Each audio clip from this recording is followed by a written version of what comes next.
diversos o diversas capacidades de atención. Con ustedes, la doctora Alejandra Evelyn Ruiz Contreras, de México. Con ustedes.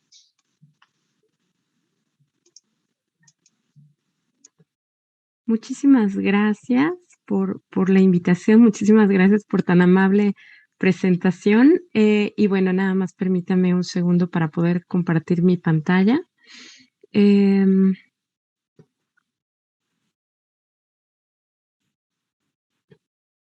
momentito, ok, estoy en eso.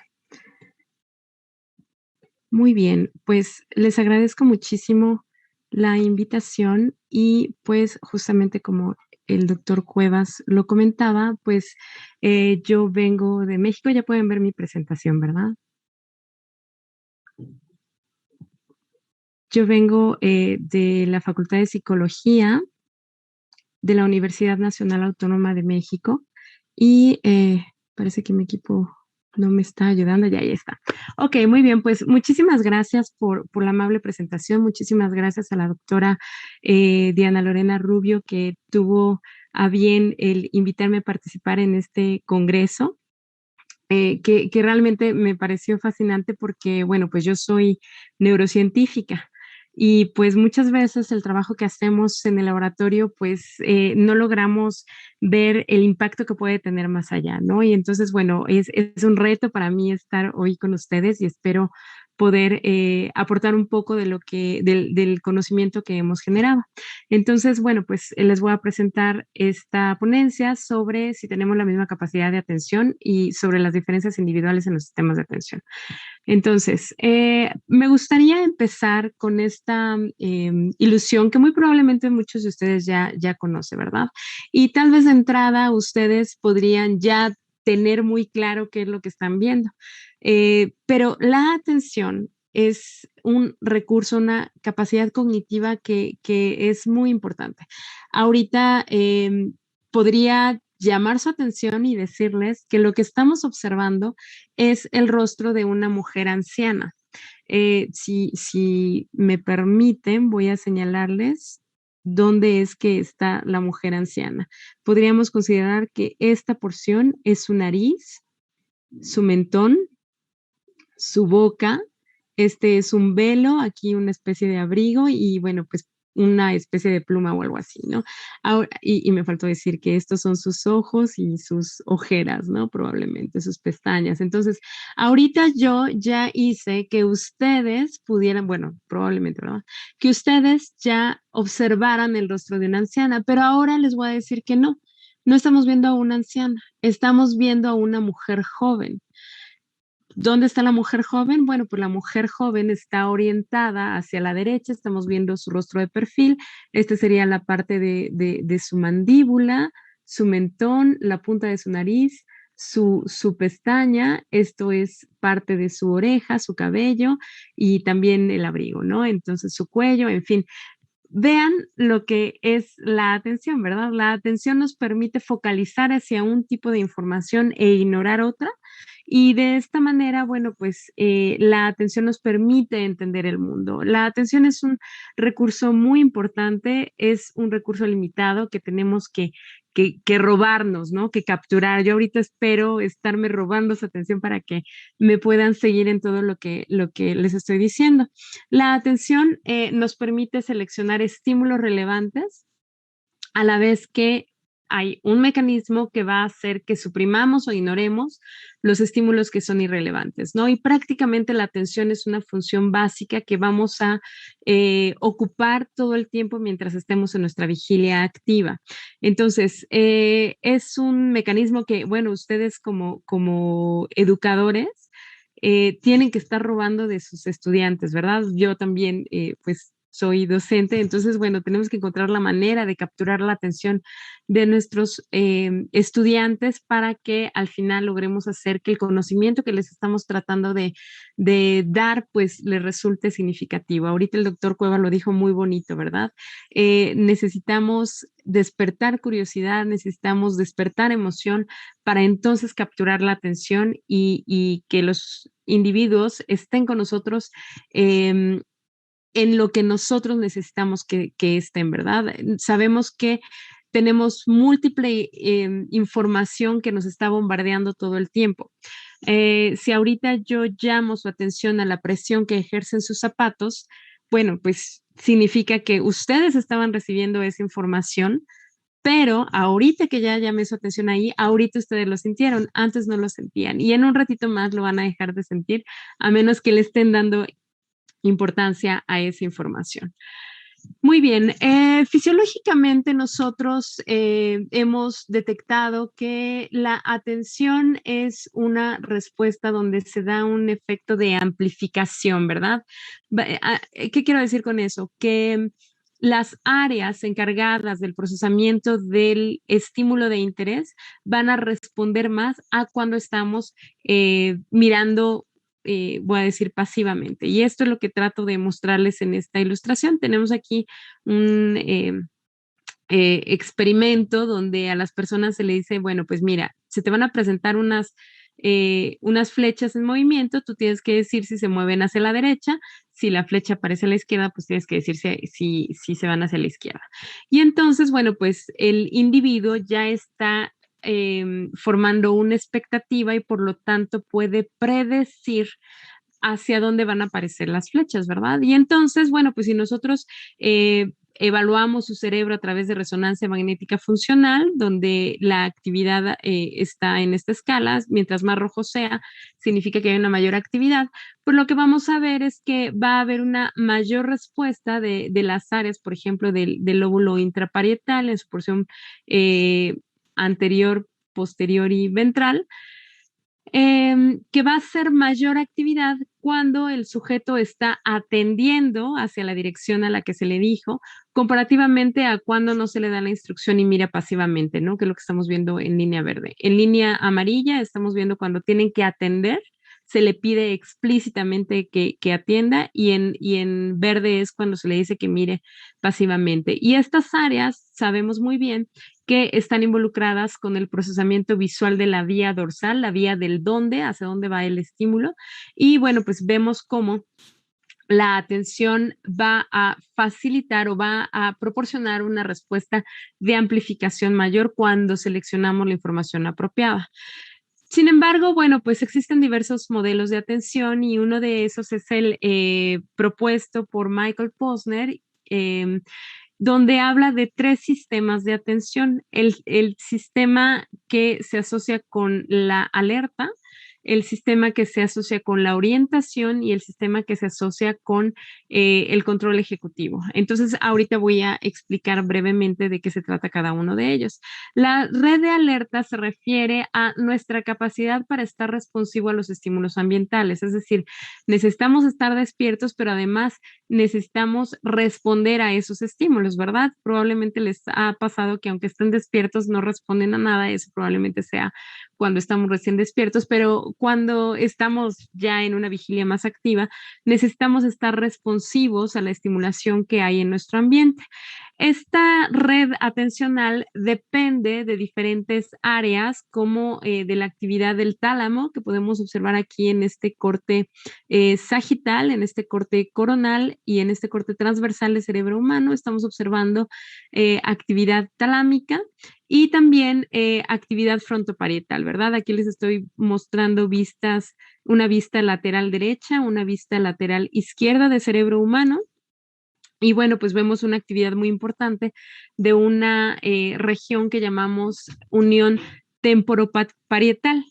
Esta unión temporoparietal, pues es un sitio que nos va a permitir integrar información tanto a nivel occipital, temporal, o sea, información visual, información auditiva e información somatosensorial. Entonces es un área muy importante porque siempre que recibimos información nueva que atender, entonces esta área parece muy responsiva. Y también, bueno, pues como decía, activación de la región frontoparietal.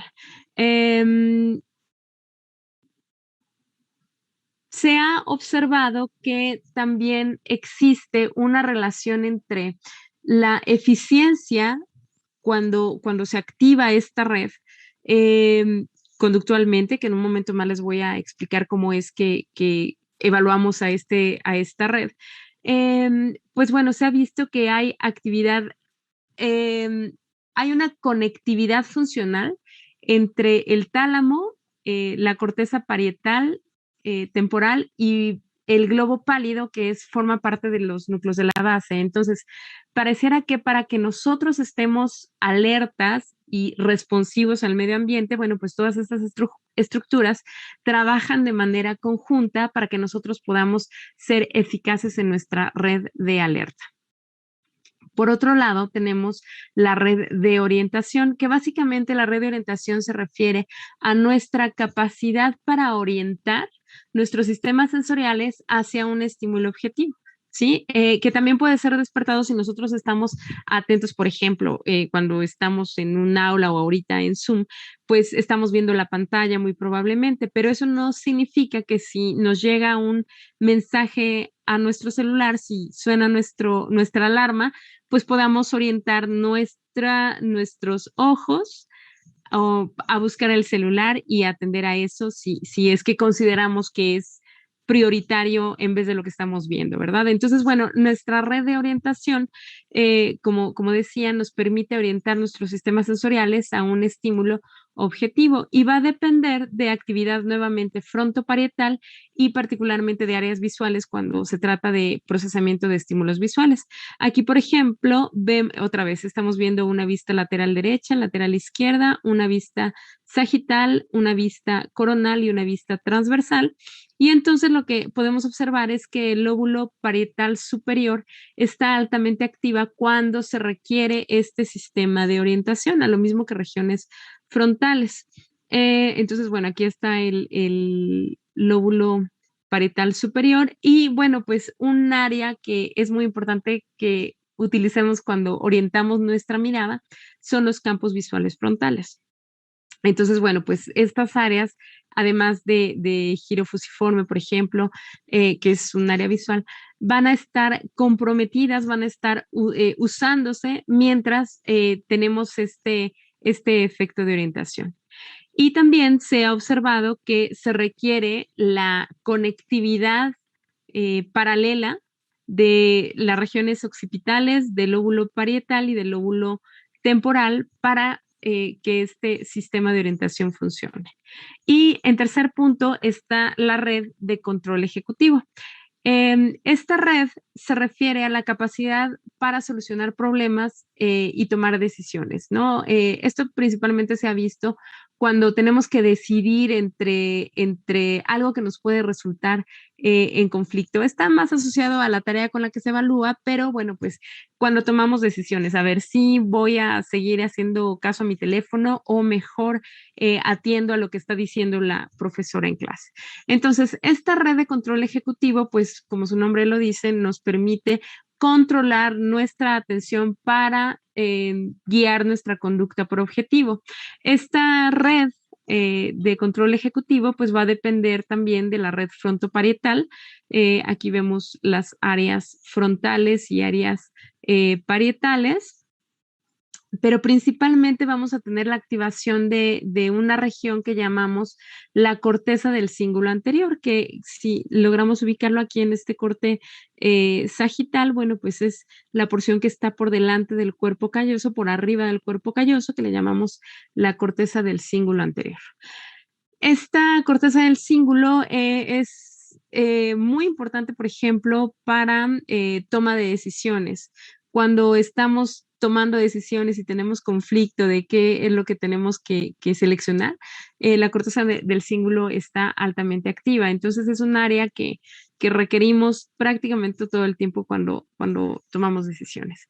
Ahora, también se ha observado que esta red del control ejecutivo se asoció con la eficiencia global de toda esta conectividad que hace el cerebro, que lo podemos definir como la capacidad de la red para transferir información de forma paralela entre regiones cerebrales. Entonces, mientras sea mejor esta capacidad de procesamiento de información entre regiones cerebrales, pues se asocia con la eficiencia en esta red del control ejecutivo.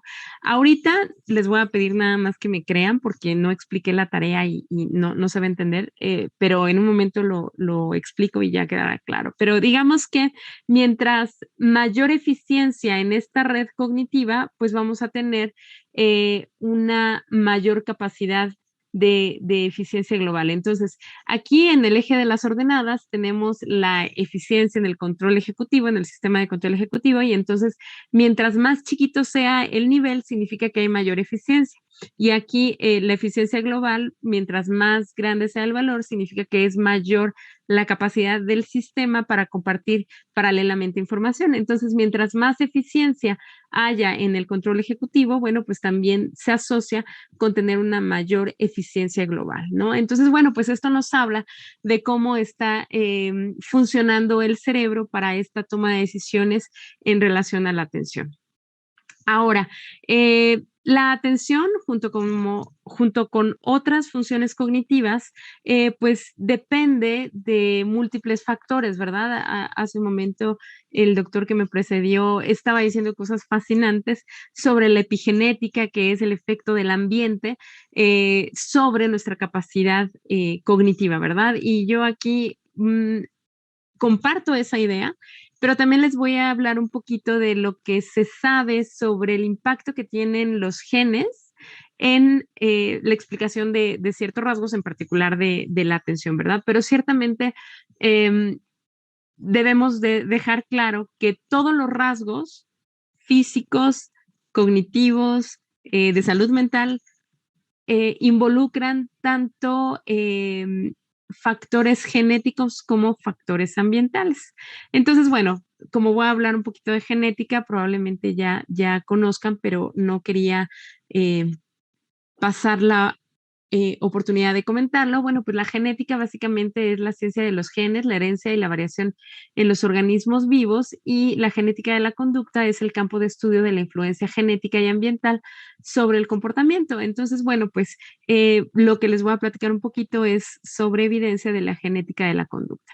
Y como muy probablemente también ustedes ya sepan, bueno, pues estamos constituidos por alrededor de 21,000 genes, y se dice que al menos el 50% de los genes que tenemos en nuestro genoma, en nuestra molécula de DNA, pues está involucrada con el desarrollo o funcionamiento del sistema nervioso central.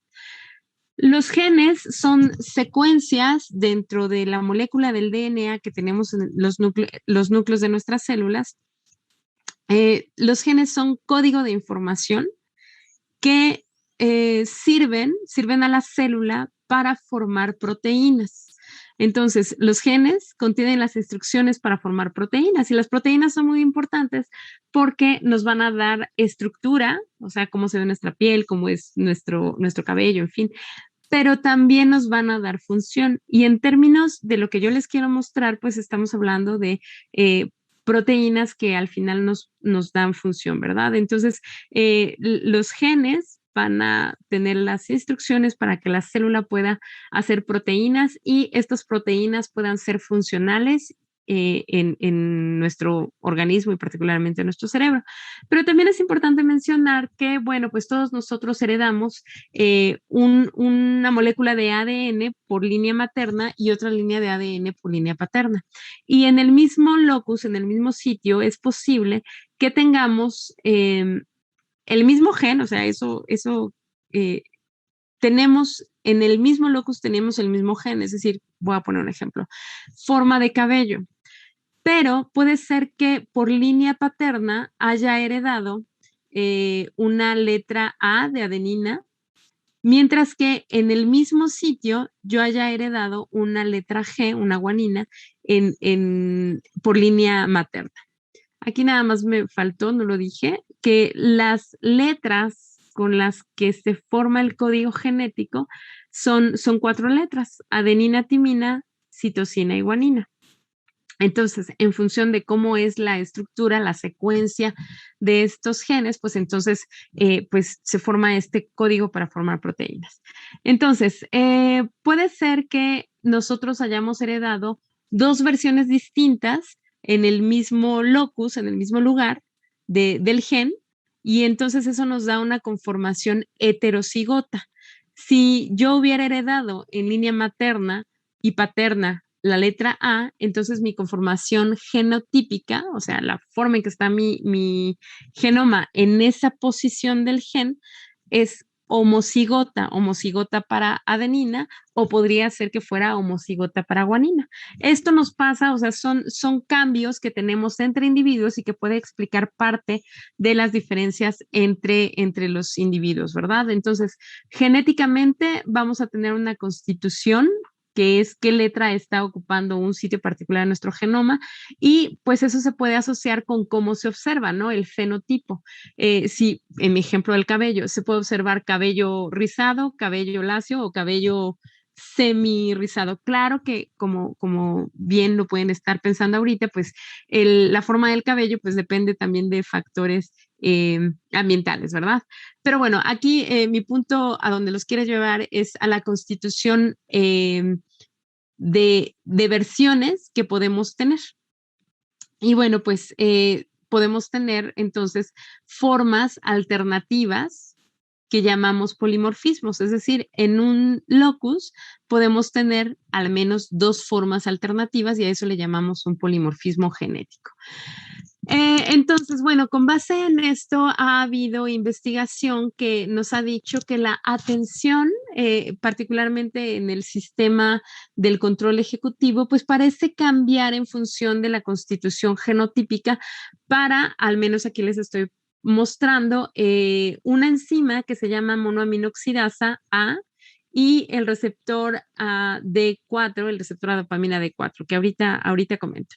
Entonces, comienzo con la MAOA. La MAOA, la monoaminoxidasa tipo A, es una enzima que tenemos en las mitocondrias y su función es degradar unos neurotransmisores que pueden ser serotonina, noradrenalina y dopamina.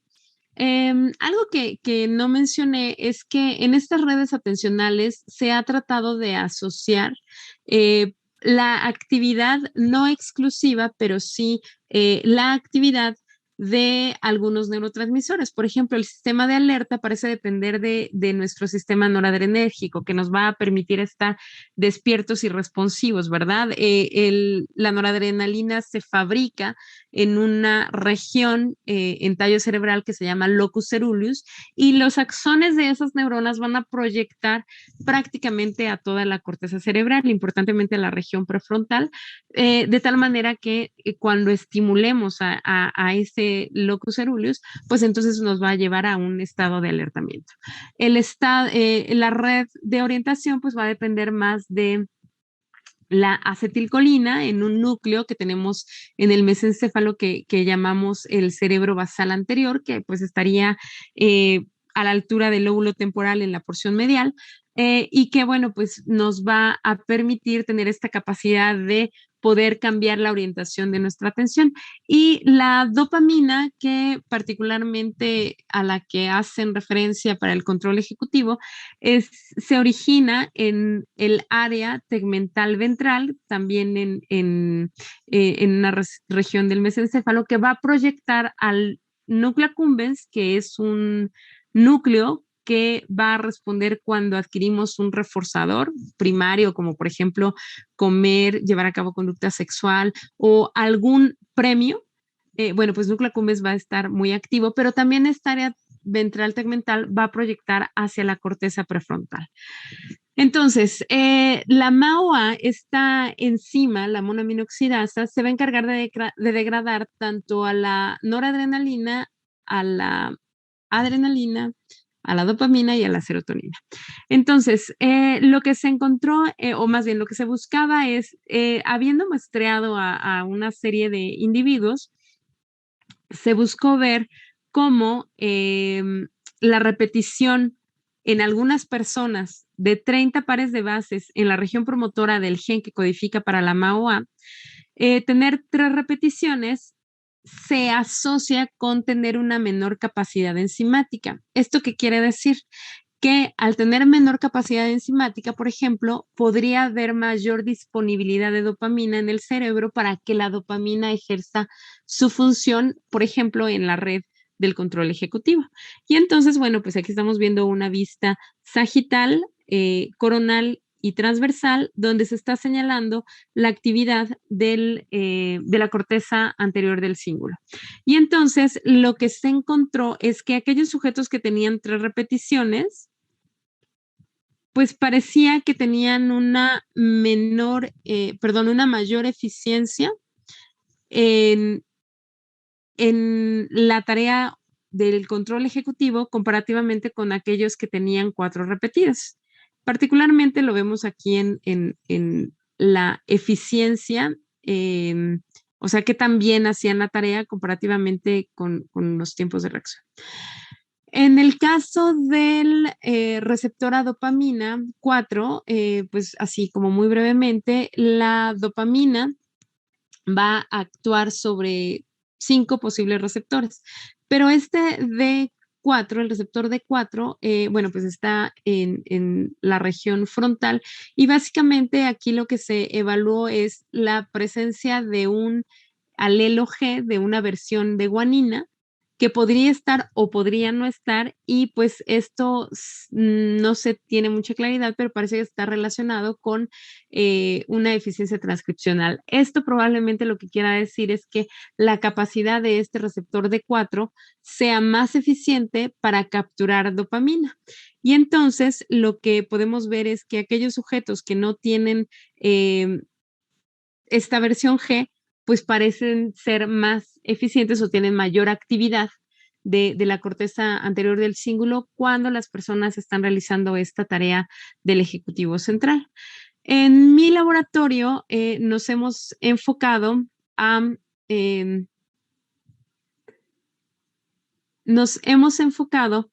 a evaluar diferencias individuales, pero evaluando a otro sistema de neuromodulación, que es el sistema endocannabinoide. Dicho de manera muy, muy, pues, sencilla, este sistema es el sistema de las marihuanas endógenas, ¿no? O sea, las marihuanas que nosotros producimos y que nuestro sistema requiere para poder modular qué tanto van a permitir la actividad o van a inhibir la actividad de otros sistemas de neurotransmisión, como de glutamato, de GABA, incluso de dopamina. Y esto, bueno, pues debe tener una repercusión conductual, ¿no?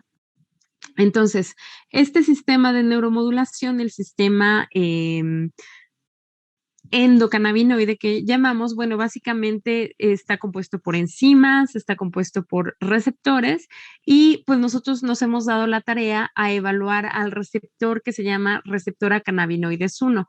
Este receptor, como lo mencionaba, es una vez que se generan los endocannabinoides, nuestras marihuanas endógenas, y activan a este receptor, lo que van a hacer es, si se está liberando glutamato en una neurona, para activar a una segunda neurona, después de un tiempo, la primera neurona va a activar mecanismos en la segunda que se van a encargar de fabricar endocannabinoides y liberarlos en la neurona presináptica.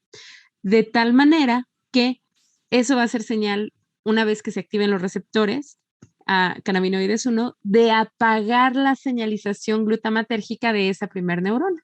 ¿Sí? Entonces, de ahí la función neuromoduladora de este sistema cannabinoide. Entonces, en mi laboratorio, como sabemos que este receptor está prácticamente en todo el cerebro y particularmente en regiones de la corteza donde funciona, o más bien que se encargan de modular la atención, bueno, pues pensamos que era importante estudiar si había diferencias individuales dadas genéticamente que pudieran ayudarnos a explicar por qué los individuos somos diferentes en nuestra capacidad cognitiva, particularmente en la atención. Y entonces, bueno, pues lo que hicimos, de acuerdo a la literatura científica previa, fue evaluar 3 polimorfismos genéticos, ¿sí? Estas variaciones puntuales que normalmente las llamamos como RS 140, 69, 77, 21, 86, 19 y 104, 93, 53. Básicamente, no quiero entrar mucho a los detalles, pero básicamente es el 140, 69, 77, ocurre un cambio de una letra G por una letra A. En el 21, 86, 19 hay un cambio de una letra G por una letra A y en el 104, 93, 53 hay un cambio de la letra G por la letra A. Entonces, básicamente, bueno, la pregunta que seguramente ustedes se harán en este momento es, bueno, ¿y eso qué, verdad? Pues eso fue lo que también nosotros quisimos averiguar. Lo que se ha encontrado es, por ejemplo, en el RS 140, 69, 77, que está previo a la región promotora, es decir, la región promotora es la que indica cuánto se va a hacer del gen, ¿sí? Entonces, bueno, pues se ha identificado este polimorfismo está antes de la región promotora. Entonces, ¿qué hace? ¿Quién sabe? No lo sabemos. Pero lo que se ha encontrado en otros estudios es que, por ejemplo, quienes tienen el alelo G, la versión G, tienen mayores tiempos de reacción y menor, aquí tiene que ser menor, perdón, menor porcentaje de respuestas correctas en tareas de memoria de trabajo. Entonces, bueno, aquí están evaluando también a personas que consumían cannabis, pero básicamente lo que vemos en ambos tipos de sujetos, los que no consumen y los que sí, es que los que tienen el alelo G, la versión G, pues tienden a ejecutar peor. Para el segundo alelo, el 218619, que está en una región promotora, lo que nosotros encontramos en el laboratorio es que aquellas personas que tienen de manera homocigota los dos alelos G, pues ejecutan con menor eficiencia una tarea de atención y memoria, ambas. O sea, en la misma tarea evaluamos las dos cosas, atención y memoria, comparativamente con los que son homocigotos A. Entonces, bueno, en este caso y en este segundo, básicamente estamos viendo que el alelo G parece ser un alelo de riesgo para la función cognitiva, es decir, tener un alelo G pareciera que nos matiza para ser menos eficientes. Y, por ejemplo, aquí nada más les comento que tener una tarea donde se involucre una mayor demanda atencional, o sea, hay más estímulos para procesar y para almacenar en memoria de trabajo, pues los sujetos que están en negro, los que son homocigotos G, son menos eficientes comparativamente con aquellos que son homocigotos A. Entonces, reforzando este efecto del alelo G. Y por último, para el 104, 93, 53, lo que se ha observado es, no se ha encontrado directamente una asociación con una tarea cognitiva, pero sí con la actividad electroencefalográfica teta, que pues se ve reducida en aquellos que tienen el alelo G. Entonces, el alelo G en los tres polimorfismos resulta ser, pareciera un alelo de riesgo. ¿Por qué digo que este alelo G para este polimorfismo resulta de riesgo? Bueno, pues actividad teta reducida se ha asociado con menor eficiencia en actividades cognitivas, ¿no? Por eso es que podríamos hacer una relación indirecta. Muy bien, entonces en el laboratorio nos dimos a la tarea de usar justamente este paradigma de Posner que prueba ANT. Entonces, básicamente, se presenta un punto de fijación, luego viene una clave, que hay varios tipos de clave que ahorita explico, luego viene un punto de fijación y luego un estímulo al que el sujeto tiene que responder, que es nuestro estímulo target. Y básicamente puede aparecer una secuencia de 5 flechas por debajo o por arriba, como aquí, por arriba del punto de fijación. Lo que tiene que hacer el sujeto, la tarea del sujeto es detectar hacia dónde apunta la flecha, sea a la izquierda o a la derecha. Pero si se fijan, hay flechas que están flanqueando, ¿verdad? A esta flecha central. Lo que tiene que hacer el sujeto es inhibir la información que proporcionan estas flechas que flanquean. Entonces tenemos ensayos que son congruentes, donde pues las flechas que flanquean van en el mismo sentido que la central, pero tenemos ensayos incongruentes, donde los flancos, las flechas que flanquean, van en sentido opuesto. Y en ese sentido, pues el sujeto tiene que resolver un conflicto y tiene que inhibir esa información que es irrelevante para resolver la tarea. Y lo que comúnmente observamos es que hay mayores tiempos de reacción ante los ensayos incongruentes comparativamente con los congruentes. Ahora, en términos de clave, bueno, pues puede ser que no haya clave, y entonces el estímulo target llega de sorpresa para el sujeto, responde, pero va a ser más lenta su respuesta comparativamente a cuando tenemos esta condición de doble clave. Esta condición de doble clave lo que le indica es, viene el estímulo, pero no sabemos dónde, ¿sí? Y entonces, bueno, esto nos da una señal de alertamiento, ya estamos preparándonos para responder. Y también puede ser que tengamos una clave espacial, es decir, que el asterisco aparezca arriba o aparezca abajo de tal manera que nos indica con precisión dónde va a aparecer el estímulo. Y entonces, bueno, pues eso ya nos va a orientar nuestros sistemas sensoriales para responder a la tarea de manera eficiente. Entonces, pues lo que observamos en nuestro estudio, que fue un estudio donde muestreamos a 160, o sea, probablemente no tomé el cuidado de ver el número, la N total, pero bueno, 160 y algo de sujetos, 169, si no mal recuerdo. Pero bueno, aquí el punto es que no encontramos diferencias en los sistemas de alerta, orientación y control ejecutivo en función de cada uno de los polimorfismos, ¿sí? O sea, si nada más separábamos en función del primero, del segundo, del tercero, no encontramos ningún efecto en las tres redes atencionales. Sin embargo, sí encontramos, al menos para los dos primeros polimorfismos, que la eficiencia, es decir, el porcentaje de respuestas correctas, era mejor para los sujetos GG comparativamente que con los sujetos con polimorfismo AA. Entonces, esto fue algo interesante. Y después lo que nosotros pensamos es, bueno, ¿qué tal que hay un efecto aditivo en términos de si una persona tiene más elementos G, pues probablemente lo puede llevar a tener una eficiencia pues mejor en función de cuántos alelos G tenían. Y entonces, bueno, pues aquí nada más está la descripción de, por ejemplo, tener un alelo G para el polimorfismo 3, aquí tener dos alelos G en su constitución genética, y esto es pues el alelo 1, el alelo 2, el alelo 3. Y entonces, bueno, aquí no les quiero hacer el cuento muy, muy largo, solamente quiero comentarles que pues tuvimos sujetos que tenían 6 alelos G, porque acuérdense que es uno de papá y uno de mamá, comparativamente con sujetos que solamente tenían 1, 2, 3, 4 y 5.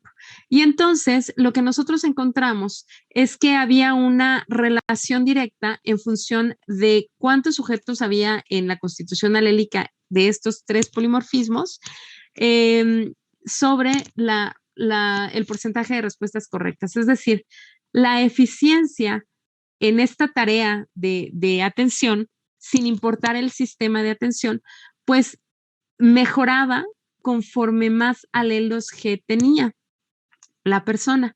Entonces, bueno, pues esto, déjenme decirles que si pueden observar, la eficiencia es bastante buena, ¿verdad? Tienen alrededor del 95% los que tenían peor eficiencia, ¿no? En promedio. Pero tener mayor número de alelos G, pues puede facilitar esta capacidad global de atención, ¿verdad? Entonces, pues básicamente, el mensaje que me gustaría dejarles el día de hoy es que, primero, la atención es un recurso limitado y que tenemos que capturar. Segundo, que tenemos 3 sistemas atencionales, alerta, orientación y sistema ejecutivo, y cada uno va a hacer algo diferente que depende de diferentes estructuras. Y bueno, ahorita más allá, ahorita les comento algo más. 3, que la eficiencia atencional general depende de estos sistemas, ¿no? Esto que les decía de la conectividad que tiene nuestro cerebro para procesar paralelamente información. 4, que existen diferencias individuales que pueden depender de nuestros genes, pero aquí sí quisiera puntualizar que no es algo determinista, ¿verdad? Como el ponente previo lo señalaba muy bien. podemos educar a la atención, hay muchos factores que van a influir en la atención, pero nuestros genes también cuentan. Nuestros datos, que eran en adultos jóvenes, explicaban alrededor del 9% de la varianza. En algún momento a mí se me ocurrió decir con 3% de algunos datos que tuvimos, puse que era muy poco, 3% de la varianza para un polimorfismo, y uno de los revisores me decía, bueno, pues es que es como muy relativo, ¿verdad? Tienes un polimorfismo, una variación muy puntual en todo tu genoma y explicas el 3% de tu variación cognitiva, pues podría ser mucho. Entonces, bueno, con estos datos, con este efecto aditivo, nosotros logramos explicar el 9% de la varianza. Entonces, eso significa que hay un 91% de la varianza que se explica por muchas otras cosas más. Entonces, me gustaría, pues nada más subrayar que no estoy tratando de ser determinista, pero sí, pues indicar que nuestros genes tienen una importancia para nuestra variación cognitiva. Y como último punto, me gustaría decir que la atención se puede educar. Hay estudios, que eso ya no se los mostré aquí, hay estudios que nos muestran que, por ejemplo, la meditación, eh, tener 10 minutos diarios por 2 semanas puede ser suficiente como para mejorar el autocontrol y mejorar el control ejecutivo de la atención. Entonces, bueno, pues no me resta más que agradecer a mi equipo de trabajo que está en Facultad de Psicología. Muchos de ellos participaron en la adquisición de estos datos, y a mi grupo de Facultad de Medicina con el doctor Oscar Prospero, que han participado también en la discusión de estos resultados. Obviamente, un gran agradecimiento primero a nuestros participantes por permitirnos trabajar con ellos y obtener estos datos, y bueno, pues a quienes nos ayudan con el financiamiento, como la Dirección General de Asuntos del Personal Académico y el Consejo Nacional de Ciencia y Tecnología, y bueno, pues a mis colaboradores del Instituto Nacional de Medicina Genómica, Carol Carrillo y Sandra Romero, y al doctor González Barrios del Laboratorio de Medicina Genómica, y al doctor Felipe Vadillo también de Facultad de Medicina. Entonces, quedo atenta a sus comentarios, sus preguntas, y pues muchísimas gracias por su amable atención. Espero haberla capturado.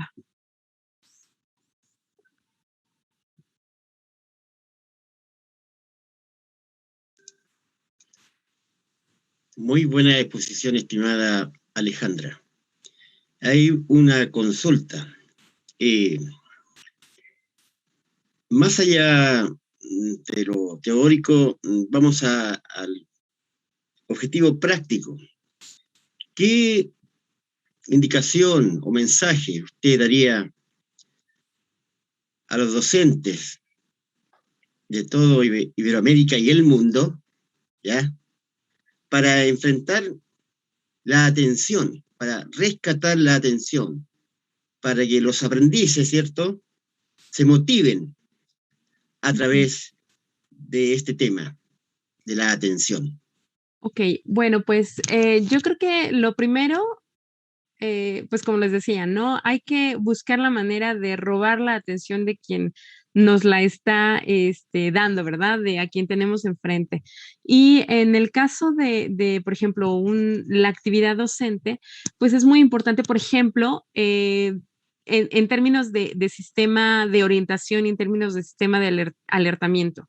Es, por ejemplo, jugar con la modulación de la voz, jugar con cambios en los contrastes de los estímulos, meterle emoción, énfasis a lo que estamos diciendo, y probablemente yo diría que también mantener una especie de diálogo con nuestro interlocutor, con nuestros alumnos, preguntarles, no con el fin de que se sientan estresados, aunque sí requerimos un para poder facilitar estos mecanismos de atención, ¿verdad? Entonces, pues preguntarles de una manera, amable, ¿no? Tratando pues, que no se estresen de tal manera que se nos vayan al otro lado de la curva del estrés, sino más bien que estén suficientemente estresados como para poder responder a lo que estamos solicitando, ¿no? Entonces creo que jugar justamente con el ambiente que tenemos en términos de, pues, modular nuestra voz, como ya decía, ¿no? Las imágenes y sobre todo también yo sugeriría ayudarlos como a resolver conflictos, ¿no? Ponerlos en situaciones que hagan que piensen y que tomen decisiones. Eso es lo que se me ocurre que podría ser útil. Y también reconocer que no todos tenemos la misma capacidad, tanto por cuestiones genéticas como por cuestiones ambientales, ¿no? Exactamente. Partir, digamos, de la diversidad. Muchas gracias, Exactamente. maestra, doctora, ya, científica, Gracias. y, y aprendí por siempre, ¿cierto? Totalmente, totalmente de acuerdo. Esto no se acaba hasta que nos Excelente. despedimos. Estamos viendo en una nueva oportunidad, Alejandra Evelyn Ruiz Contreras. Que esté muy bien. Saludos Muchísimas desde gracias. la sede de Chile. Muchísimas gracias. Un placer.